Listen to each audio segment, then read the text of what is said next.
What's up guys, Everything Apple Pro here, and Samsung just dropped two brand new phones, amazing in every way, the new Samsung Galaxy S7 and S7 Edge. So in this video, I want to compare these new phones to the iPhone 6s Plus, because around this time of year, I know a lot of people are going to be upgrading phones. Contracts are ending, you just want to get something new, and Samsung makes it easy. They announced these two amazing new phones with all this amazing new tech. So let me get into it with this video, and I'm going to cover every feature, every detail, specs, everything you need to know, and all those smaller things as well, and compare them to the iPhone 6s and 6s Plus, because I want you guys to have an informed decision on which phone is better suited for you and why. So with the new S7 and S7 Edge, which were announced today, Samsung has actually made the categories clear. So the S7 is going to be the smaller device at 5.2 inches. The S7 Edge is going to have the larger screen. So I think Samsung realized that all the new phones and the Pluses were too confusing, so they just minimized it to just an S7 and an S7 Edge. One with a smaller display, flat regular phone, the other with a larger curved display. And I gotta say, Samsung really put the effort into listening to people for these phones. They actually were very proud in the event about them listening to people, considering what to do with the phones based on the people's reactions and how they like the previous generation. So with the S7 Edge and S7, Samsung actually refined the design. They made it a lot more comfortable to hold. The rear is curved now on both. So the S7 Edge actually has a front curved display and the rear is curved as well. It looks great in the photos. I cannot wait to get my hands on it.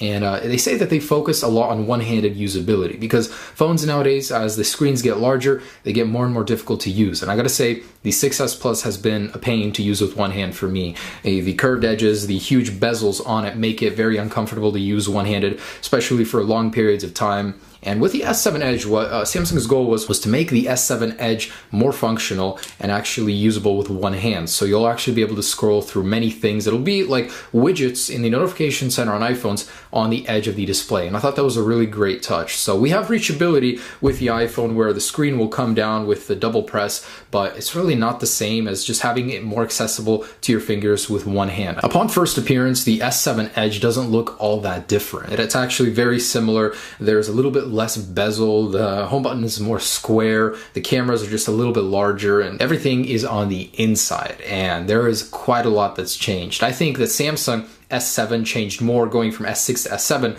than Apple changed going from 6 to 6S. As for materials, Gorilla Glass 4 remains. We don't have Gorilla Glass 5 on it yet, and the same aluminum shell. So it's proven to be very durable in the past in my videos, and I cannot wait to put that to the test again this year with the S7 and iPhone 6s and 6s Plus, which are more durable as well. 6s and 6s Plus use the same material, aircraft grade aluminum 7000 series, same used in the Apple Watch. So it also has a dual ion exchange glass. Both very durable phones. We'll put them to the test in the field very soon. Now the Samsungs are the thicker phones, so they actually did get a little bit thicker than before, to accommodate for larger batteries and all the tech put inside of them, especially the new waterproofing. Did I mention this thing is IP68 waterproof? I mean water resistant, waterproof. This thing will survive up to 30 minutes in 1.5 meters of water. I think that's incredible. So Samsung actually took a different approach. Instead of sealing off the ports, they sealed off the phone from the inside. So this does add to the extra thickness of the phone itself. Sizes, not that much different, both pretty much the same category of phones, but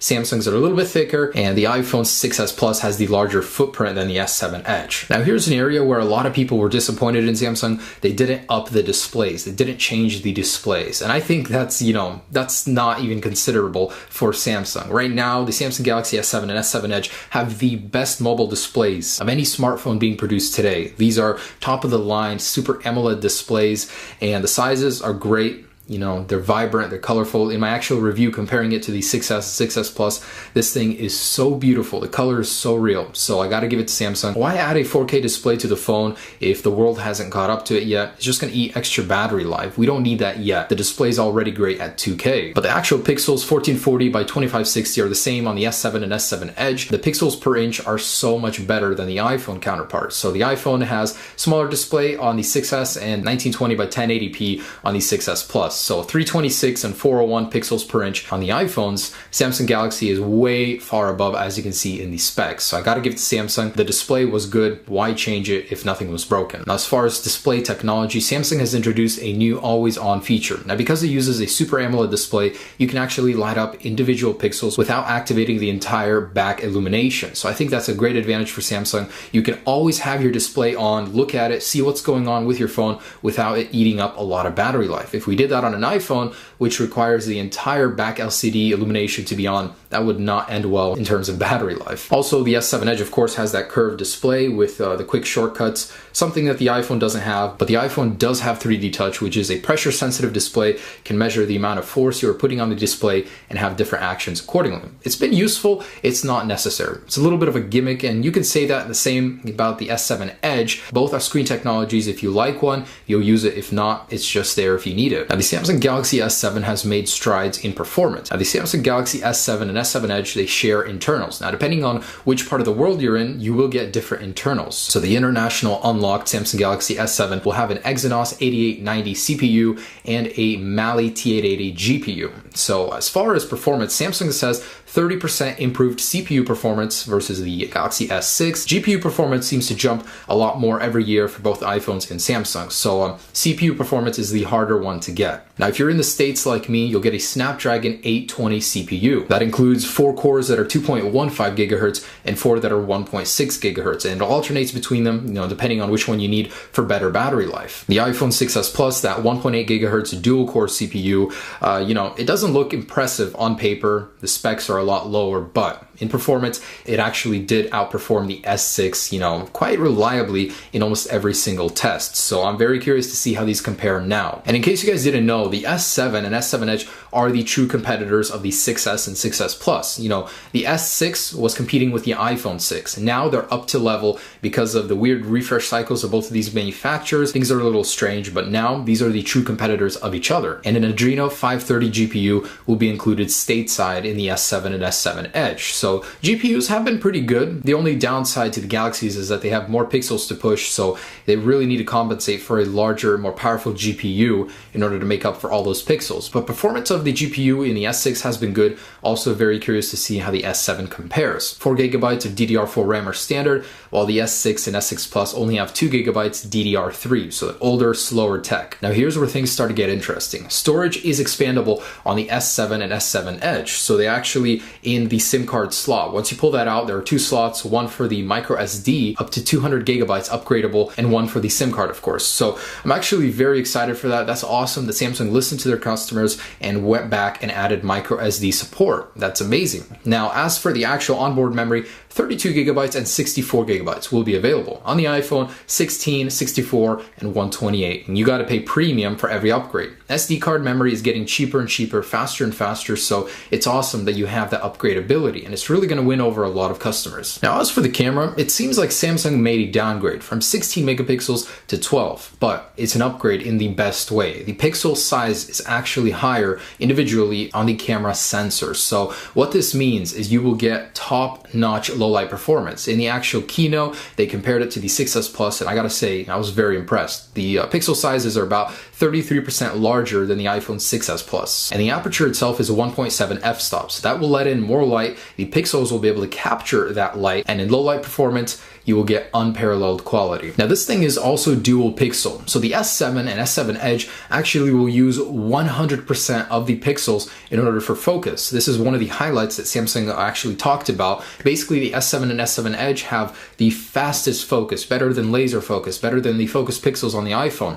This will use 100% of its pixels versus 5% of the iPhone to use for focus. So instant focusing when you go from a close subject to a far subject. When you bring new subjects into the frame, it will focus like that, and I was very blown away by that. Everybody is raving about it. The S7 and S7 Edge both come standard with optical image stabilization. You have to go to the 6S Plus to get that on the iPhone, so I think that's really cool, great advantage. And the lens itself, it will protrude less, so 0.46 millimeters out of the shell versus 0.77 of the 6S and 6S Plus. And Samsung introduced a new panorama feature that'll actually capture motion as well. Sounds very familiar to live photos on the iPhone. They didn't say they were adding this to photos, but in panorama, when you actually slide back on the phone, you'll be able to see the action and how it happened instead of getting distorted, figures and people if you actually do on the iPhone. So live photos for panorama, while the iPhone has live photos themselves, which will capture a little bit of audio, a little bit of motion when you 3D touch on the display. So a little bit of both on both devices. And as for capability, the only way the iPhone outshines the Galaxy S7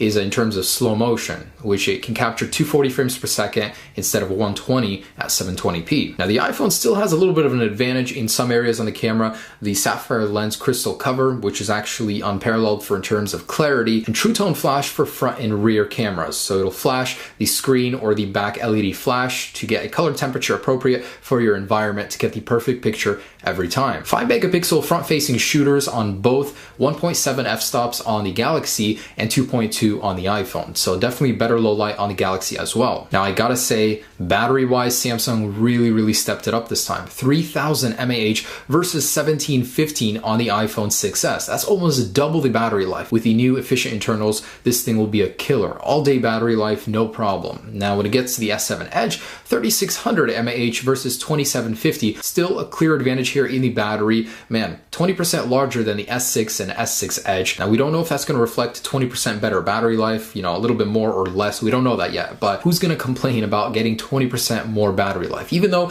it's non-upgradable anymore, still, that's a good chunk of battery in the phone without getting too obnoxiously bigger. And the advantage the S7 and S7 Edge have, basically quick charge, wireless charging, and an ultra low power mode. So, some great advantages for battery life. And the iPhone has the low power mode, but it cannot compete to the ultra power saving mode on the Galaxy, which is true starvation mode for the battery. Now for the wireless internals, pretty much the same, Bluetooth 4.2 standard, 802.11 AC Wi-Fi standard. The one area where the S7 outshines the iPhone is theoretical download speeds over LTE. 450 megabits download per second versus 300, maximum on the iPhone 6s and 6s Plus. Now, anything else that stood out to me, pretty much the speakers, still one speaker setup on both devices, both on the bottom.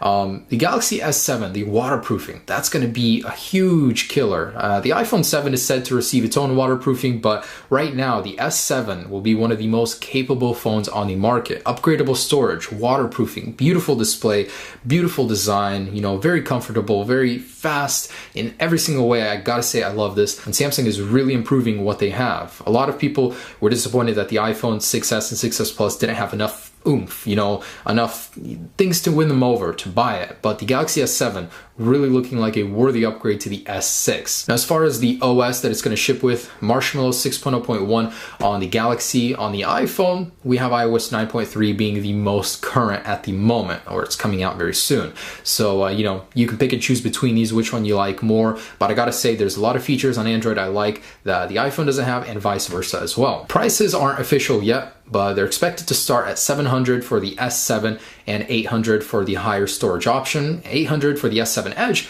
and $900 for the higher option. On the iPhone, we all know the storage sizes and the prices. They're not very fair nowadays, but hopefully the iPhone 7 improves upon that. The S7 only has 2 color options, a black and a gold, whereas the iPhone 6s and 6s Plus have 4 color options. The S7 Edge has another additional color option, a silver titanium, so it's exclusive to the larger size. And that's it. So the new S7 and S7 Edge, I'm going to have full reviews, comparisons, everything very soon, as soon as they're out. But man, this thing is going to be amazing. It's already looking to shape up to be an iPhone killer. And as much as I love the iPhone, I cannot help but appreciate when companies add features we actually want and need to these phones that'll help us in our daily lives. I mean, better one-handed usability, waterproofing. You don't have to worry about rain. You don't have to worry about using your phone in the shower anymore, or whatever it is. It's awesome. So guys, thanks so much for watching. Stay tuned for many more updates about these phones and how they compete. Have a great day. Enjoy your current phone until I force you to upgrade with a comparison video. Just kidding, but peace.